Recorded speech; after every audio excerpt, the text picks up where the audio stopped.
Hello ladies and gentlemen and welcome to my channel. Today I will show you how to make this classic street food recipe. Tuna melt sandwich, crispy country style bread enclosing the juiciest tuna and melting cheddar cheese. A sandwich that will have everyone drooling.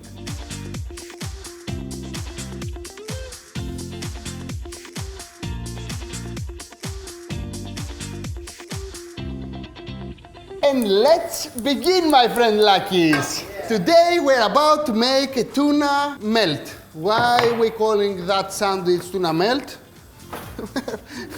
Good way of thinking, but not right, my friend Lakis. We call it like this because it has so much cheddar cheese and so much taste that actually will melting inside your mouth. Now, I have a nice country style bread here and I will make 2 sandwiches, so I need 4 slices of bread. Here I have my butter into the pan. I want my butter to melt and I need 4 slices of bread.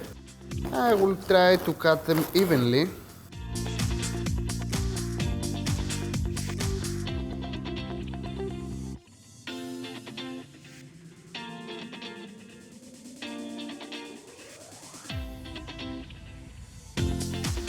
Now, I have my butter here and I want to add a pinch of salt into my butter. Just a little bit salt to make salty my bread, okay? Now, I will add my bread and I will make sure that I will give nice color to this country style bread. I will flip my bread to make sure that it will absorb the butter both sides. And now, a little bit patient, and I want my bread to become extremely crispy and buttery. Now, actually, this is the hardest part of the recipe, to make the bread crispy and sexy. I will add a little bit of thyme to give some flavor to the bread. Oh my God, sexy, sexy. I will flip over.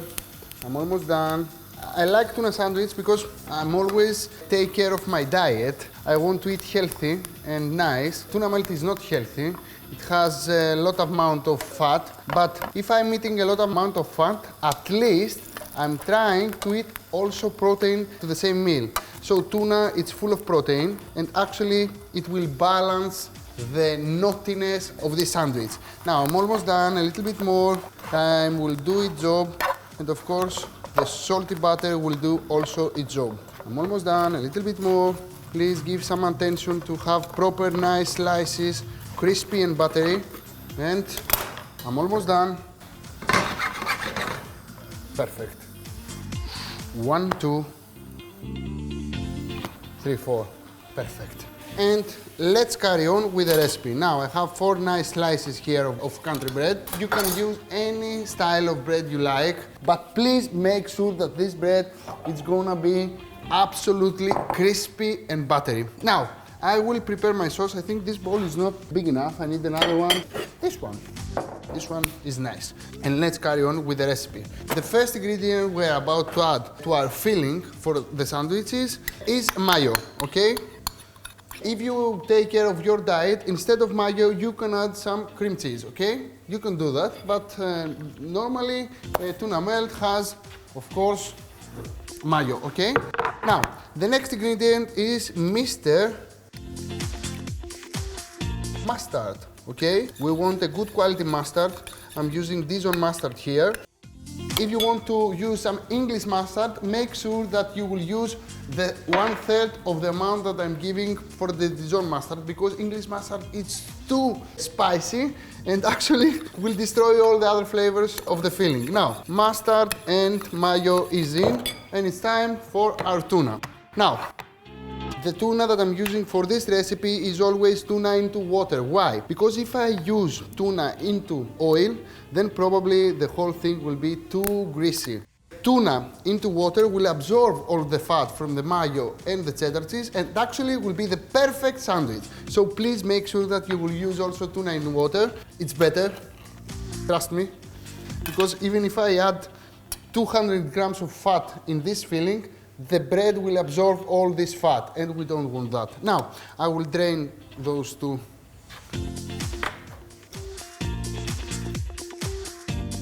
And at this point, make sure that you will drain them very well because we don't want the water from the tin inside our filling, okay? Because it will be so runny, and this is something we don't want. Now, I will add my tuna in, and I don't want to break it. I want to leave it as it is, chunks, to fill the tuna inside the sandwich. And the next one. And the tuna goes in. Now, it's time for herbs. The first herb that I'm using for this recipe is only the green part of the spring onion. And not a lot, we don't want to have this aftertaste of onion, so please add some spring onion, but not too much. This is enough, okay? I will finally chop it and thinly sliced to make sure that it will go everywhere. And if you have the opportunity to add chives instead of spring onion, is even better. Now, the next ingredient is Mr. Coriander. And at this point, don't be stingy. I want coriander in this recipe. I love coriander. If you cannot find coriander, you can add some parsley, some mint, or any herb you like, but coriander is so boom in this recipe. And of course, we want some acidity because all the seafood, if you don't add acidity, is not tasty. It is tasty, but if you add acidity, it's 10 times more tasty. You have to remember that. Whatever you find in the sea should be some acidity, lime or lemon next to it. Okay, my friend Lakis?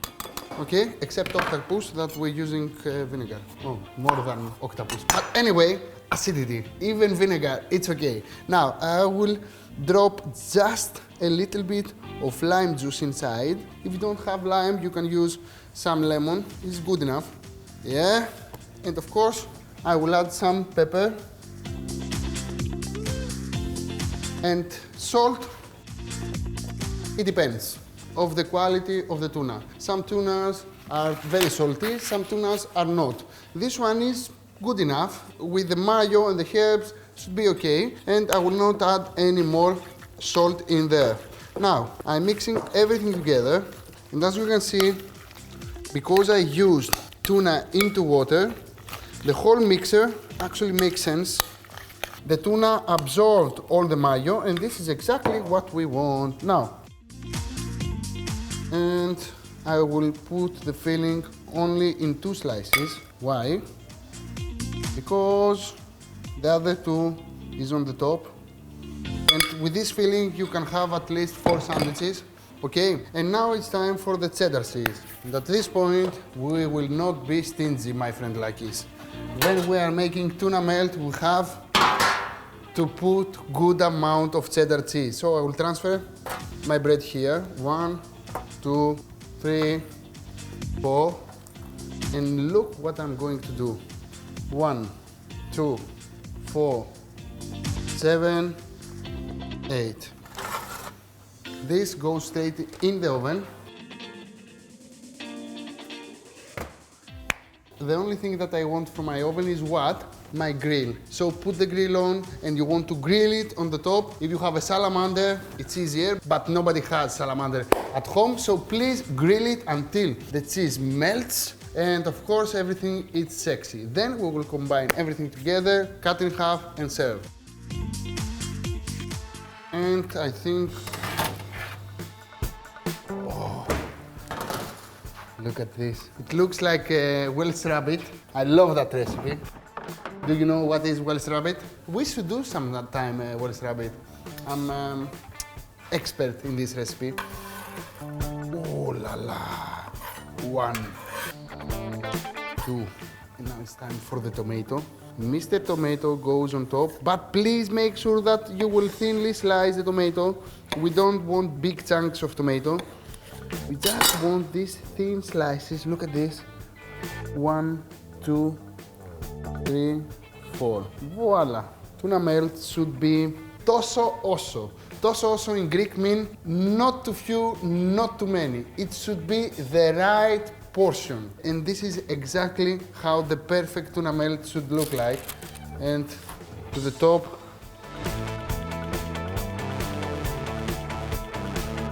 and to the top I will add the other bread. Look at this. Perfection. Perfection, perfection. 100% perfection. I will cut in half. Grease crispy bread with sexy filling and all this aftertaste with all these herbs, the lime, the tuna, the mayo, the cheddar cheese. Oh my God. Nobody can resist this lovely tuna melt.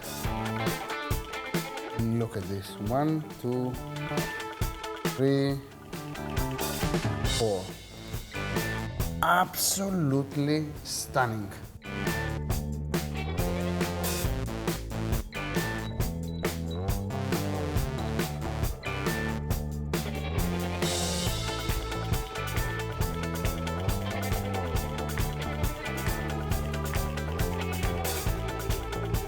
If you liked this recipe, you have to subscribe to our channel, make comments underneath the video and share this lovely recipe with your friends. Don't forget to follow in social media, Instagram, Facebook, Twitter, LinkedIn, TikTok and Viber. Till next time, see you, bye bye, yassas, and I hope you try this recipe. Please do not put so much fat into tuna melt. It should be melting, but not fat greasing, okay? It should be balanced. This is the most balanced tuna melt ever, and of course is melting, and I will enjoy my sandwich because I can. Thank you.